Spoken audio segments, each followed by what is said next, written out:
Hello, everyone. We are excited to be here with Debbie Destefano today to talk about the topic of Chiron Part 2. Debbie did a Part 1 video with us. She's reading Zane Stein's book on Chiron and kind of teaching us what she learned. And so we're on Part 2. All right, well, welcome. It's Pride Month at Moira Press, so that's why I'm wearing this outfit. Happy Pride. Okay, Debbie, take it away. Thank you, Andy, for hosting. And this is such a great opportunity for me to share what I've read about from Zane Stein's book. There's wonderful A View from Chiron. You guys get this book if you want to know more about it. But there's some great things that I've pulled out from here. We worked on from Aries to Libra, but I'm going to redo Libra just to make it even because then we're going to go for the last six signs. But before I even start that, there were some exciting things that I read that Zane had put in this book that I wanted to share with you guys. So here's the thing. The Chiron return, we're like approaching the Chiron return. It's going to be happening around the spring of 2028. It's at about 4 degrees of, no, it's at like 27 degrees right now of Aries, but we're reaching towards that time when it was at 4 degrees of Taurus, which is going to happen in 2028. Now, I just want to talk about this Chiron return because it's really fascinating for anybody who's going to be approaching their 51st birthday. You're going to get a Chiron return. What I find really fascinating about that, first of all, is because it is the bridge between Saturn and Uranus, right? Um, when we have a 28 degree, 28, well, when we're talking about progressions, let me get into this. Zane put in here about the solar progressions. When you have your sun progressed and your solar arc direct, it goes 1 degree for every year, right? That's how you calculate it. So when Chiron makes its return, your progressed sun and your solar arc directed sun are going to make a septile to your natal sun, 51 degrees. 51 degrees. Now, what I found this was really interesting is because even when we have a Saturn return, we have a Uranus return, or even like parts of, we do the quarters and the oppositions of they don't have any aspect to your progressed sun, but the progressed sun is going to be in a septile to its natal sun, which is if you know anything about harmonics, we're really basically cutting the chart into 7 pieces, which is 51 degrees. Actually, 51 degrees, 25 minutes, 43 seconds. Yeah. So no, Right? listen to that. So 25 minutes is a 7, 43 seconds, 7. This 7 thing is really, really interested me. So he put in here a lot about it. So in the Bible, okay, in the Bible, number 7 is frequently associated because I don't use septiles too much. I don't know too many people who do, but I'm going to be looking into this more often because of this Chiron thing. It's wild. Okay, so what is 7? What is a septile? Okay, in the Bible, the number 7 is frequently associated with perfection, completeness, and wholeness. It is often used to represent a divine or spiritual level of accomplishment. The 7 days of creation, the 7 day Sabbath, the 7 seals, trumpets, and bowls in Revelation. Okay. When we say sevenfold, this word is used to emphasize a significant increase or level of abundance. And in astrology, 7 is often associated with the seventh planet. We're not counting Earth, the seventh planet, which is Neptune, which that is the planet of dreams, intuition, and subconsciousness. It also represents balance, intellect, spirituality, and deep curiosity for knowledge. Neptune is also considered the higher vibration of Venus, which rules the seventh sign in the zodiac. Libra. So, yeah, Libra. So people with a 7 present in their birth dates, 7, 16, 25, are often very intuitive, spiritual, and introspective with a knack for exploring hidden truths. Now, I don't want to get too deep into this, but I just found this really, really fascinating. If I don't know if any of you know David Hamblin, he was a friend of mine, and he also wrote, he was an expert in harmonics. And he wrote the book Harmonic Astrology and Practice, and he states about the seventh harmonic. Now, I'm talking about this seventh harmonic because it deals with this 51 degrees. I just want to get back to that. This 51 degrees is where your progressed sun's going to be 51 degrees from its natal point. And it is 51 years when the Chiron returns, right? Okay, so David Hamblin, he states about the seventh harmonic. He says it's a lot like five. The fifth harmonic, which is a quintile grouping, 72 degrees, 144 degrees, a creative number, but it is creative in an entirely different way from five. Sevenness is the inspirational force that motivates the creativity. Fiveness, okay, is the ability to direct the force into the actual process of creation. He further states that sevenness has to come from a deep inside the person's inner world. Here we're dealing with magic here. We're dealing with intuitiveness. We're dealing with this is the inspiration within our soul that is inspiring us. More blending, when we talked about Chiron and how it is a blending of Saturn and Jupiter, the two social planets, right? Oh my gosh, right. I just think that that was amazing, and that I had to say that about that because if you think about it, when you're around 51 years old, you're first having this first return for Chiron, and that is about at the time when you start really deciding what your life is really truly all about. You could go through your 30s and 40s and you kind of have an idea of what's going on, but when you turn in your 50s, it's a whole different gig. And I think Chiron has something to say about that. The things that we learned from our wounds from our past are now coming together in around the age of 51, where we start imagining, how do I remediate this? How do I start healing from the stuff from my past, right? Okay, enough of the heaviness, right? Let's get back to the signs, right? And Kathy, it's so great to see you, sweetie. Yes, I like the heaviness. Heavy, heavy. Yay. Yeah, right. Well, okay, then that's great. Okay, so I need to Debbie, do do I you have to just share? you kind of mix the progressed sun info with the Chiron placement, and would you kind of do like both of those to kind of look more into the Chiron return and what's going on? Yes. So automatically, because the sun, the progressed sun and the solar arc direction sun move at the same pace. It's 1 degree for every year.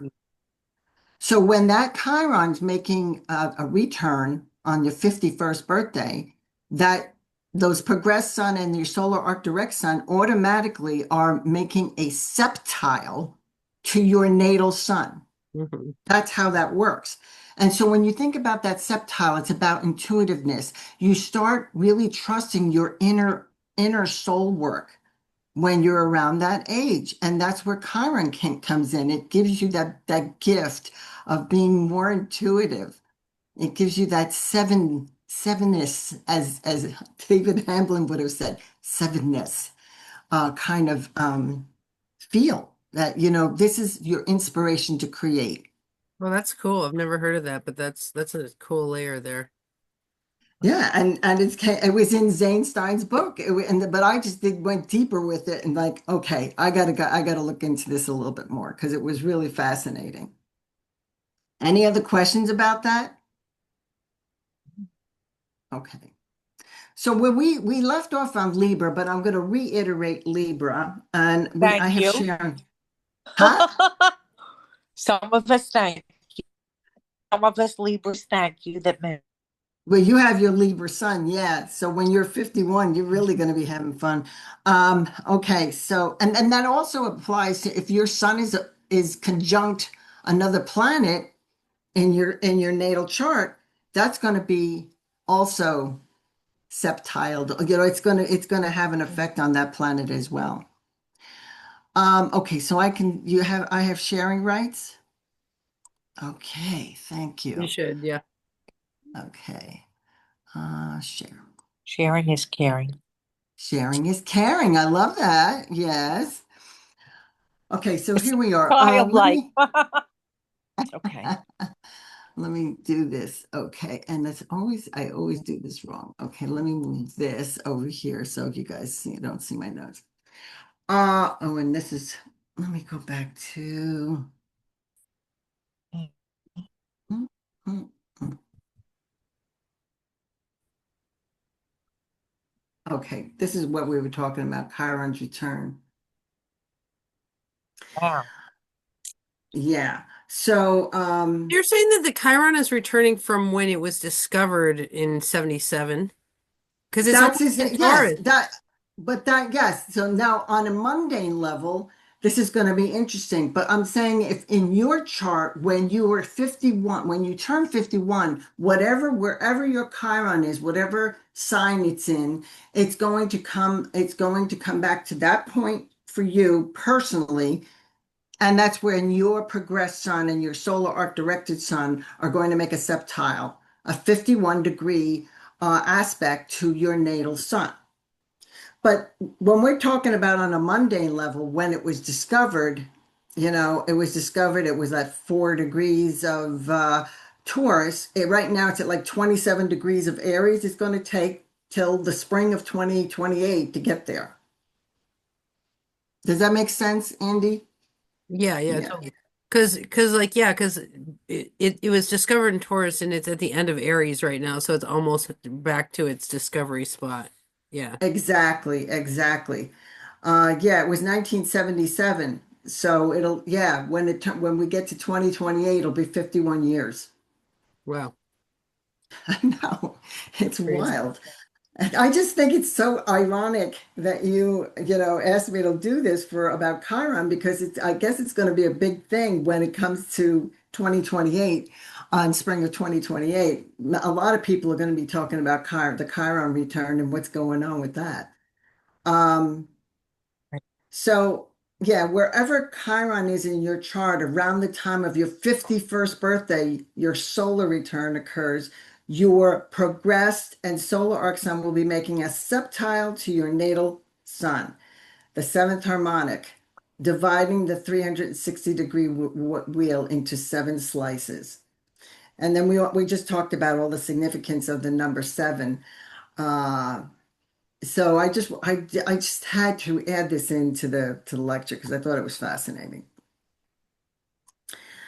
Again, Maverick, I wanted to really kind of really understand the archetype of this Chiron. We talked about it, how Zane Stein's, I love his whole way that he talks about Maverick because he doesn't want you to confuse the meaning of Maverick to be a rebel or even a revolutionary. This is akin of thinking Aquarian energy is chaotic and rebellious. Do remember that Aquarius is also ruled by both Saturn, which is about structure, and Uranus, which is rebellion. So, like a maverick, Aquarian energy is a cohesive blend of both these energies, whereas there is a sense of responsibility in our choices of freedom and uniqueness. And per Zane Stein, he says a maverick is one who takes a stand apart from other members of his group, yet does not necessarily try to get others to change their point of view. These are free thinkers. They're free thinkers. And the other thing is synergism. Zane Stein offers another description of Chiron as akin to Webster's New World Dictionary. Who uses a dictionary anymore? This was back in the 70s, but I mean, you could I Google it, I do. guess. I like it. I do too. Yay! You are my kind I of like peeps. it. Um, Gives me comfort. All the knowledge. yeah. So the simultaneous action of separate agencies, which together have greater total effect than the sum of their individual effects. You know, yeah, Chiron, half man, half animal. It's part Saturn, it's part Uranus. It is a blend of these two energies that kind of defined, our social, how we fit into society in a way, right? It's not necessarily personal and it's not necessarily mundane. It's not just, but it is like both. And that Chiron is right there. It is the glue between the Saturn and Uranus.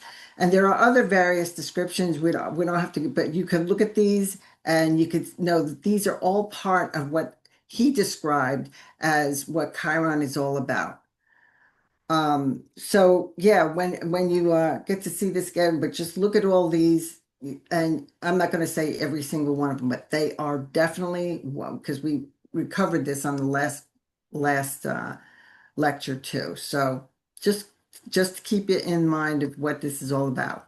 So now we're up to Libra again. We're going to do Libra again. This was interesting because Libra Thank only you. stays, what was that? Somebody said, Thank you. oh, you're welcome. So Libra only, Chiron only stays in Libra for like 1.5 years. I've really found this one really interesting. So when we talk about Libra and what Chiron, what is the wound for Libra? They really don't like a lack of fairness, justice, and balance. It's the wound for Chiron. It's like, no one can be, don't be unfair, don't be unjust, don't be imbalanced. You have to be balanced, right? And so we took some years of when Chiron was in Libra. We have 1945 to 1946. The world was grappling with the aftermath of World War II, and the United Nations was established.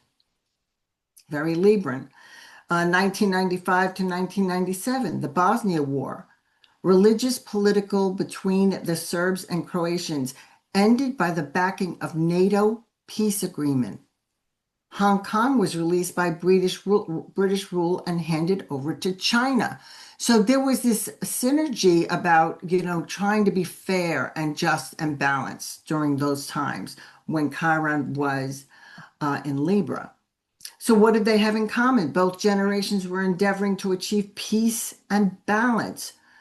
So say that you feel like the wound, it is like you just never feel like anything's fair. Nothing's, there's no balance.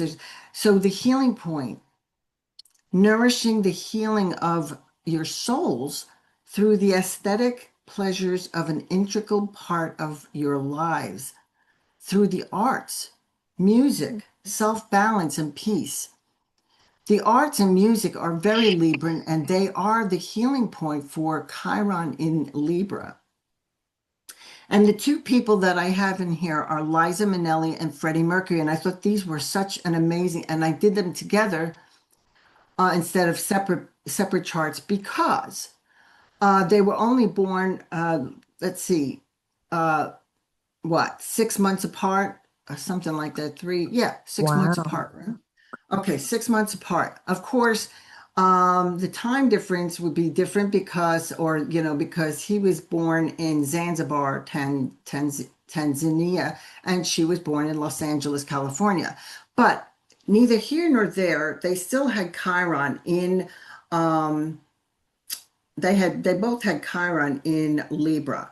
Okay, so Liza Minnelli's is at 20 degrees 7 minutes retrograde Libra, and his is at 20 degrees 48 minutes. So they're both at 20 degrees. That's enough, okay, right?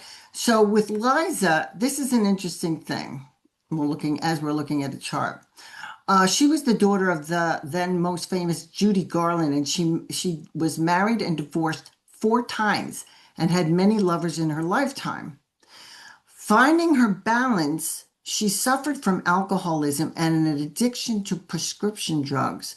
Uh, let's see here. I'm Oh, I talking about have Judy Garland, right? Her Judy mom Garland. or her? Yes, yes. Yes, my mother No, saw her in Camden. My mom saw her perform and said she was 30 minutes late and drunk off her butt, but she could have been, on the drugs too. She right. said she was incredible, but 30 Yes, minutes late in Camden. Yep, yes, yes. that'll do it for Um, you. she has Pisces on her 12th house, though, if you look at that. So she had some problems too here. Her Chiron at 20 degrees Libra in her sixth house of health, okay, is the apex of a T square. Okay, she has it between her moon, the midheaven, okay, and it's sandwiched between Jupiter and Neptune here.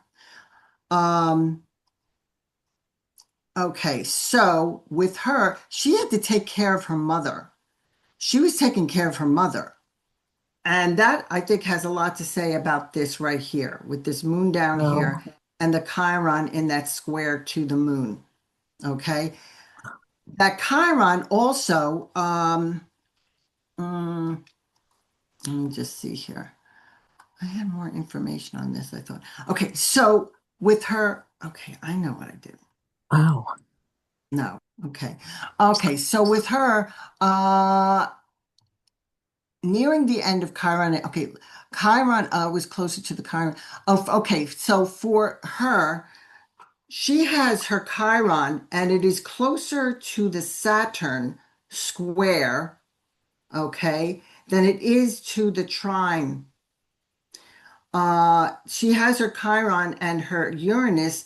We were talking about the significance of which one are they most closest to an aspect, which will really be an influence of how that Chiron is going to be, you know, digested by them. So okay, so you have Chiron here. The energy here is Libra, but it is making this really pretty tight square to the Saturn in the third house in Cancer.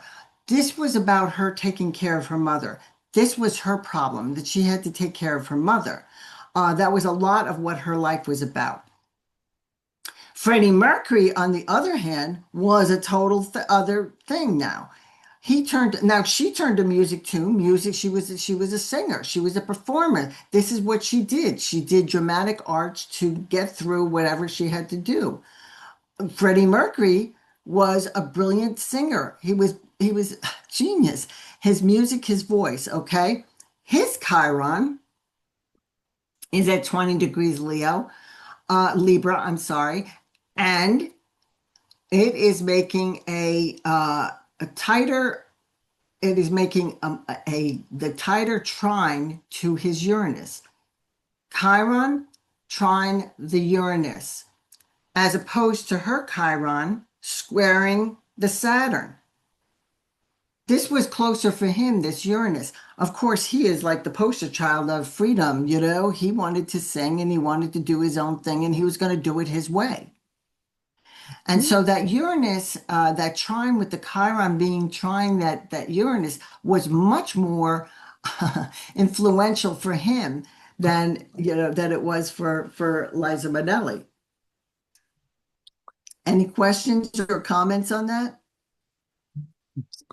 I like what you're saying about how if you have these Libra wounds, then the healing is like the art. Like I never thought of about that, but that is so Libra on remediation, you know what I mean? Art seems to really help Libras, and so that's really cool. yes, it does. Of Libra. Okay, let's move to Scorpio. Mm. So the wound for Chiron for people who have Chiron in Scorpio, and by the way, it stays in Scorpio for about 2 years. There's this feeling of out of control with their deeply emotional desires. That is their wound, like they can't get over their emotional desires, right? So, on a mundane level, 1946 to 1948, Nuremberg trials, 22 Nazi leaders convicted of war crimes, U.S. taking a lead role in providing economic aid. When we talk about economic, we talk about Scorpio, eighth house, they're connected to the eighth house. We're talking about economic aid to on a mundane collective level. 1997 to 1999, Princess Diana was killed in a car crash. Heaven's Gate UFO religious cult with 39 members took part in a mass suicide. It's kind of scorpionic on the dark side, right? What did they have in common? These two periods that were, Chiron was in Scorpio. Dire situations that are intensely impactful, individually and globally. There is this feeling of powerful subtical influences. Mhm. The healing point, learning how to transmute deeply emotional desires to manifesting higher level inner power forces that will benefit your intimate relations and humanity. I chose two different people, Kevin Kline and Kathy Bates. Mm. I know they were pretty. So Kevin Kline, okay. Um, if you know him in some of the movies he's been in, he has quite a bit of Scorpio and Leo. He's got a lot of fixed stuff in his chart. Um, and you got Neptune in the middle of there in Libra, which I think is interesting. That is Chiron. Okay, his Chiron is in Scorpio amidst all that other scorpionic stuff he has in there, right on the 12th house cusp. I use Placidus house systems, and so that's right there, hanging right there, and it's conjunct his Venus. So, emotionally diverse actor on stage and the big screen who earned a plethora of awards, including some of my favorites. He got a Academy Award for his role in A Fish Called Wanda, and that was pretty interesting and fun. And The Ice Storm, which was really a little more darker. He goes deep into his characters, making really good use of his Chiron. There is something about something so penetrating about his characters. He doesn't even have to really express it so much. I mean, it just comes in his face. You could feel his energy, that depth of energy. Do you guys experience that? Have you ever seen any of his work? Not really that much. No, but Oh, I know well, if the you get fish a called Wanda was excellent. I remember that. yes, and he won an Academy Award for that. Oh, Yeah, he won an Academy Award for that. I'm not a He big has. movie buff, so yeah.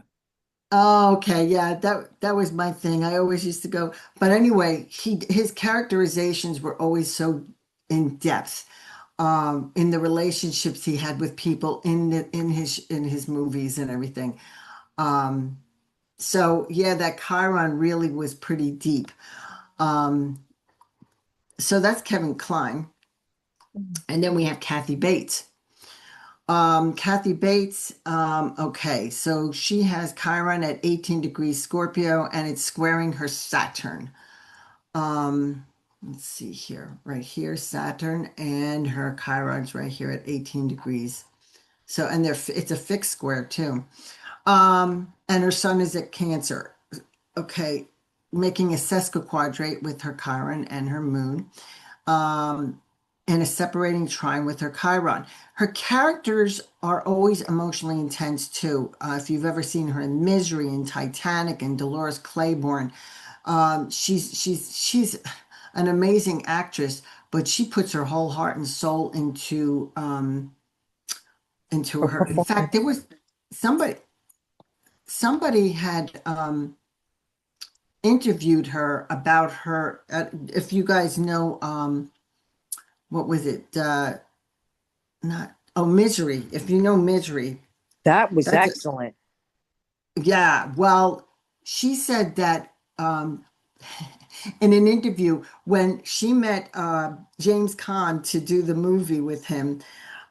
Everything was all hunky dory in the beginning. They were like, "Hi, how you doing?" Blah blah blah blah blah. She goes, but after they started doing the filming, she stayed away from him, and she said he was really scared of her because she was acting really creepy.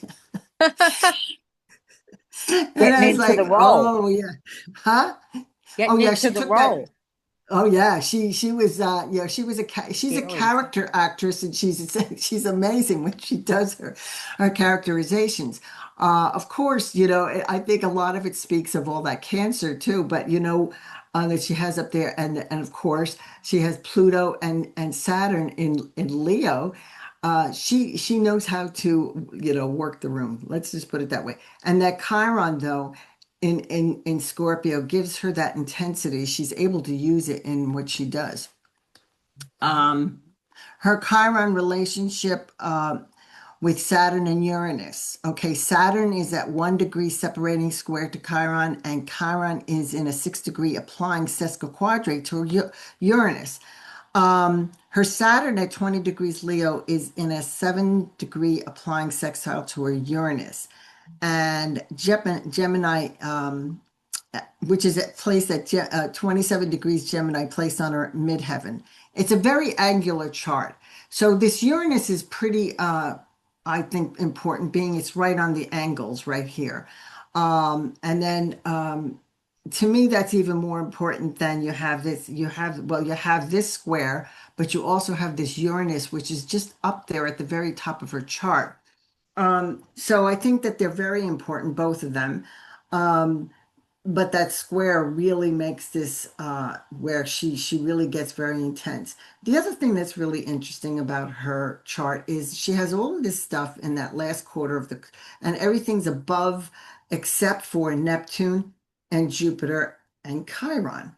These are the only two things, three things that objects that are down in the bottom of her chart. And you could tell that she's well developed. She has everything on the eastern side of the chart. But anyway, that Chiron is important right there, being at 18 degrees Scorpio. Any comments on that? No, you're I doing just have great a though. question. Go ahead. I What just was have a it? question about Mars in the 12th. Does that Yes, enhance, would that enhance psychic abilities like? could be. But it's in Virgo, so she used it on, I think, on a really practical level. Okay. There, again, if you think about some of her roles that she's done, and there's an underlying anger, working it out, working something out there. She's always, working True. something out there. Yeah. Um, yeah, and it's opposing her. The moon is opposing the Mars there. It's an interesting combination. But we're not Oh, going to be okay. I know we're not dissecting the chart in that way. yeah, we're not going to dissect that, although it's so tempting. Um, Ah, You can always do a okay. Chiron 3 episode. I mean, right. we're not. There you go. Uh, I'll come. okay. Sagittarius. Well, I'm thinking maybe to do with the houses too, Chiron in the houses. You're gonna be getting a Sagittarius. lot of presents, Debbie. You get a present every time you do a video, so. I love it. Give her a book. Um, Chiron, and for you hosting, you got something coming your way too. Anyway, Chiron in Sagittarius, that people cannot stand the thought that anything should be forbidden, especially if they feel it is something from which they can learn. Don't box them in. Sagittarius, Chiron stays in Sagittarius for about 3 years. Okay, so what was going on when Chiron was in Sagittarius? 1948 to 1951. Formation of NATO, decolonization of Asia and Africa, many countries gaining independence. 1999 to 2002, Columbine high school shooting, the 9/11 terrorist attack. So, what did they have in common? And this is from the perspective of the people who are doing all of this. Freedom, truths, belief systems are worth the fight. Um, yeah, I mean, if you're looking at from the other side of the point where people were fighting for their freedoms and for their belief systems, some of them to the point where they were ready to destroy a whole, country or whatever if they had to do, which is sad. The healing point, learning how to understand the philosophies and belief systems of other cultures, accepting others as they are and allowing them their freedoms and self-expressions, taking the higher road. So those are the two, those are the healing point for Sagittarius, Chiron and Sagittarius. So I have two celebrities here who have Chiron and Sagittarius. I have Sissy Spacek and Robin Oh. Williams. Oh. So Sissy Spacek. Okay. So her Chiron is right here, 14 degrees Sagittarius, almost 15 degrees. We could say it's 15 degrees. Um, she has her North Node at 12 degrees Aries and a nice fire trine to her Chiron at 14 degrees Sagittarius, third house of siblings.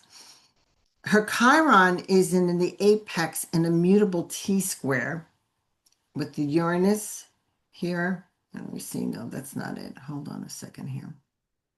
Badoo, badoo, badoo.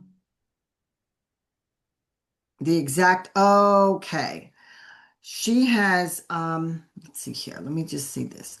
Chiron at 14 degrees Sagittarius, third house of siblings. Her Chiron is the apex in a mutable T square, the exact midpoint between her moon at 10 Pisces and her Saturn at 19 Virgo. Oh. Okay. Did I see Saturn, Moon, and Saturn? So not Saturn is at okay, is right here. So that's a square, and then you have a square here. That's the T square right there between the Saturn, Sun, Saturn, Moon, and Chiron at the apex right here. I always find it interesting when the Moon and the Saturn are in opposition to one another because they rule the signs that are in opposition with one another. They are both parental. Oh. They are both, yeah, it's very interesting. So when she was 18 years old, her brother died by way of leukemia. And Oh. she stated that her brother's passing was the defining event of her whole life. She said, I think it made me brave. Once you experience something like that, you are like that. You've experienced the ultimate tragedy, and if you can continue, nothing else frightens you. I was Mm. fearless in a way, and that's how she was able to move forward with all the things that she did in her life, as well as her acting and everything. That that whole thing that had to be horrific for her parents as well. But this is the house of your siblings, and she has Chiron there in Sagittarius. What was the positive side of that is the fact that made her fearless. It really, really resonates with that whole Chiron in Sagittarius right there. Mm. Okay. Any questions or comments on that? No, my Chiron is also in the third house in Aquarius. Oh, we're going to get to that. Mine's in Okay. Aquarius too. We'll get to Mhm. that. So yeah, so that was her. Mm. Robin Williams, we know what was going on with him, but let's talk about it. So he has his Chiron at 27 degrees 56 minutes of Sagittarius in the influential term. Now there's terms, there's called the ancients had they broke down, and so there was some influential planets that kind of gave it extra flavor. And so for him, his influential term was of Mars. So his Chiron has his Sagittarius and Mars. It's very fiery. No kidding, really. I mean, he was Ah. amazing. I mean, he was crazy. Chiron's dispositor is Jupiter in Aries, which is ruled by Mars. He was always impulsively on fire and all over the map, which brought him fame. I mean, his Saturn at 27 degrees 51 Virgo is in a partile square to his Chiron. Nothing held him back. He just went for it and is a mutable square, and he took the reins and he just went with it. Mercury in Leo trines his Chiron. He was never boxed in and always colored outside the lines. And as far as healing point, he brilliantly understood other cultures, although taking the higher road was not for him when he first was misdiagnosed with Parkinson's and then eventually diagnosed with Lewy body dementia, and he committed suicide. There was no limits to him, and even when it came to his choice of how he was going to die, he chose his way to live and he chose his way to die. Any comments?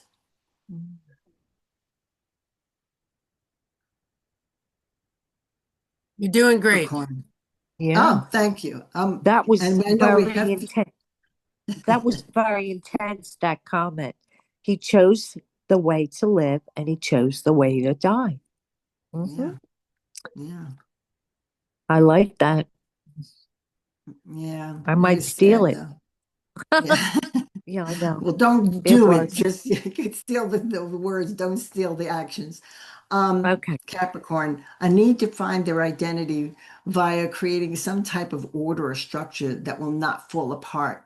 It is imperative for Chiron in Capricorn. 4 years. It stays in Capricorn for 4 years. So here it is. They're finding their public persona basically, and for Chiron and Capricorn it is like it's imperative for them to have some sort of order and structure.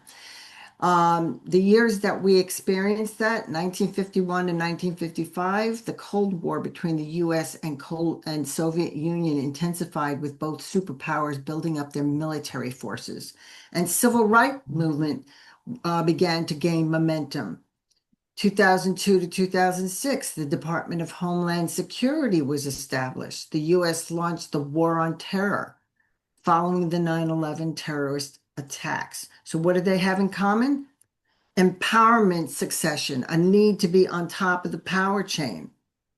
And what is the healing point? So, learning how to manifest our own inner power without degrading someone else's empowerment. The two Mm, charts I really like the two people I picked for this one is Oprah Winfrey and Walt Disney. mm, So let's see here. So Oprah Winfrey, Chiron at 23 degrees Capricorn, right here in the first house, just about to go into, well, it's still far enough. It's still in the first house. I say is an exact sextile with Mars at 23 Scorpio, partile. It's also conjunct her north node, which is interesting as well, leading her to where she was supposed to be. She was meant to be a successful person in whatever she was going to do. So it was sextile with Mars at 23 Scorpio and in opposition with her Uranus at 20 degrees Cancer. So they're both pretty tight. One's a square, one's an opposition. And they're actually, wait a minute. See Mars. Oh, Mars. Okay, yeah. So she's got her Mars here and she's got the Uranus. So Uranus is really again allowing her to open up more with that Uranus. So she fiercely fought all the way up to her success ladder and changed her life for the better after enduring childhood molestation. Chiron is in a quintile with the Saturn. Yeah, so it's in a quintile. Creativity, manifesting creativity in her business. We'll talk about this. Okay, so when given the opportunity to learn and grow from her father, Saturn, she created a future for herself. Chiron opposes her Uranus in Cancer. So, yeah, so she has a quintile here, actually, it's a 72 degrees. So and this is in her 10th house. She was going to dig out from under whatever she had to deal with when she was younger, and she was going to make her life. And she's been always successful at what she does. And so, yeah, that Chiron and Capricorn gives her that, this sense of, I can do anything. I can do anything. I can create, I could build my own empire in what I'm going to be doing. And what did she do? She would talk to people. She knew how to talk to people. She fought her way endlessly, and she had the freedom. She was going to create her own freedom by doing this opposition thing. And it was conjunct her North Node. So I really like that. Any questions? Comments? Okay. Walt Disney. I love this one. Now, he was born in 1901, so that was 51 years before what I had on there before. That was when President McKinley was assassinated, leading to Roosevelt becoming president. First Nobel Prizes were awarded, and the first radio transmissions were sent across the Atlantic Ocean, and the Socialistic Party of Americas was founded. Chiron was sandwiched between Uranus and Saturn. Disney could probably be the poster child for Chiron and Capricorn, an icon of manifesting success through building an empire. He has a boatload of Capricorn over down here, too, and of course Chiron is in there as well. Capricorn, the closest Capricorn planet to Chiron is, of course, Mars. It's pretty tight. It's within less than 4 degrees. And while Chiron does not make any specific aspect to either Saturn or Uranus, Chiron's dispositor is Saturn. Okay? And it's in its ruling sign. It's right there, 14 degrees. Only 19 degrees ahead of Uranus.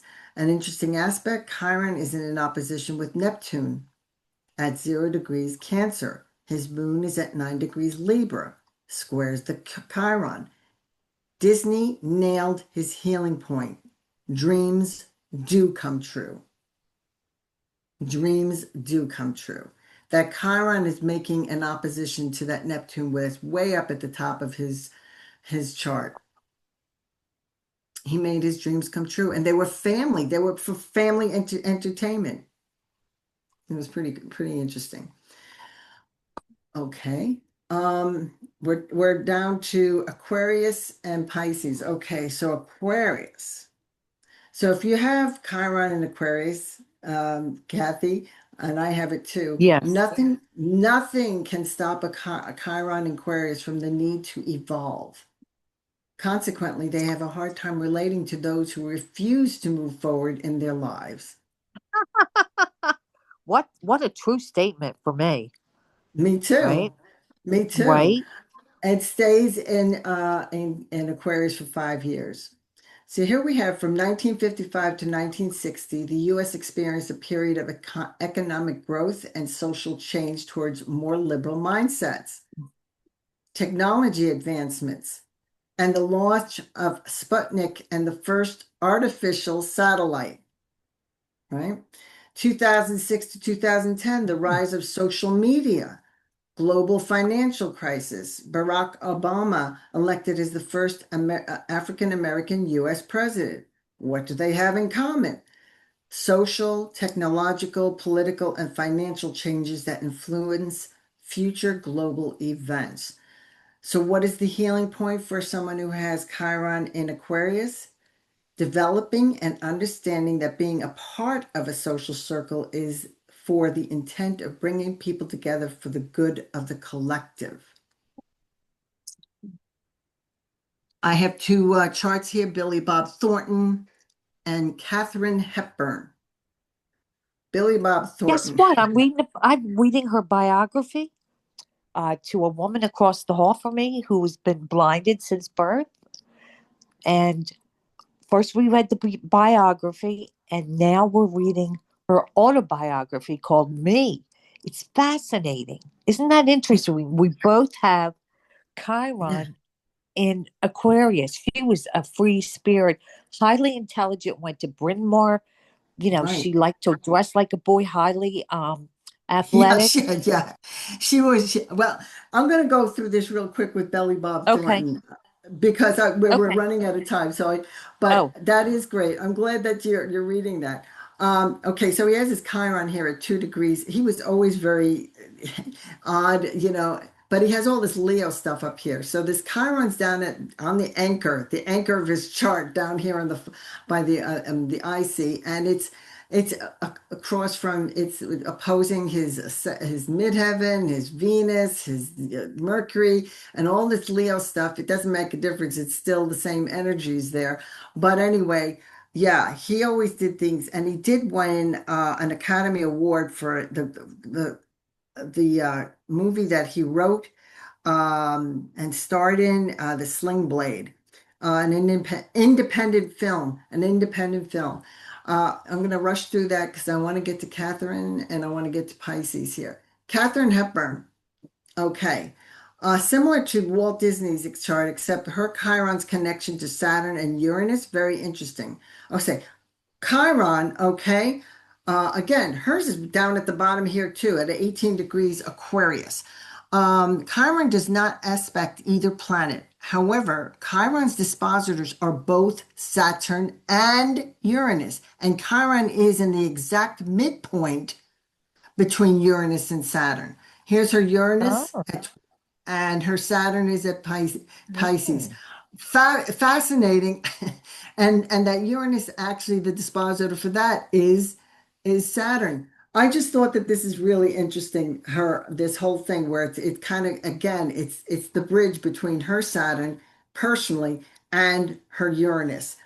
Although so with Chiron at 18 degrees Aquarius, she's a true maverick. Although as independent and kick-ass as she was, her sun at 21 Taurus squares her Chiron, and Venus at 18 Aries is an exact sextile to her Chiron, which allows her to be tough, yet down to earth, and first to fall in love with her whole heart. That's who she is. Okay, and last but not least, I have 3 minutes to talk about Pisces. So Yeah, we sorry do for have to those stop right on people who time. have Sorry. Chiron and Pisces. Okay, Chiron and Pisces, imperative in whatever they feel, it must be directed toward the ultimate truth for an important cause. They believe that if an evolutionary state of mind, nothing is impossible. No boundaries, right? And it stays in Pisces for about 8 years. So from 1960 to 1969, counterculture emerges via rejection of traditional values and focus on peace, love, and experimentation, drugs, blah, blah, blah, and focus on women's and gay rights, assassinations of JFK and Martin Luther King. 2010 to 2019, U.S. Supreme Court legalizes same-sex marriage. Facebook, Twitter, Instagram grow in popularity. A reality TV star and businessman is elected as the 45th president of the United States. Who could ever imagine, right? What do they have in common? Many of the changes from Chiron and Aquarius have opened up the floodgates of new and different global and beyond pathways in Pisces. This is the most evolutionary sign for Chiron. The healing point: avoid falling for false or wrong causes. Use your higher power of expressing love personally and collectively. I have two people here, but it doesn't make a difference. I want you to understand the archetypes. I have John Cusack and Jennifer Jason Leigh.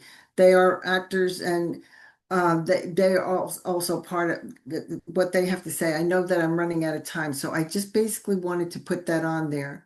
And these, if you want Okay. to check out these two charts, and this is my information. If you guys have any questions, comments, I'm so sorry. I talked your ears off tonight. I really That was a did. great No, it was lecture. I wonderful. mean, it was a wonderful lecture style Yes. class. So so people can contact you by at aquamoonastrology@gmail.com. And what are you teaching upcoming, Debbie? What's your, I mean, th- I love this Chiron series you're doing for us. I really, really appreciate it. I think people learned a lot from these lectures. So what are you up to?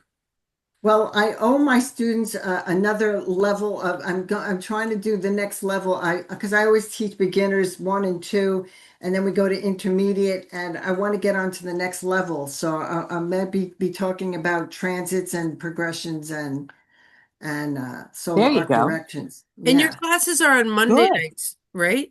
Monday nights. Yes, I do Monday nights. Yes. What time? 7 p.m. Eastern time, and that's it's an hour and a half, and it's usually 8-week classes. I do 8 weeks. Okay, so aquamoonastrology@gmail.com if you want to get in on that. Debbie, thank you so much. Thank you, Kathleen and Stacy, for showing up. Thank So you. nice to have some Thank you. of Debbie's real students in class. So it's great. Um, Thank you so much, Andy. Thank you, and thank you all for coming in. I appreciate it. Okay, thank all right. you. Have Thank a you. good night. Okay, bye.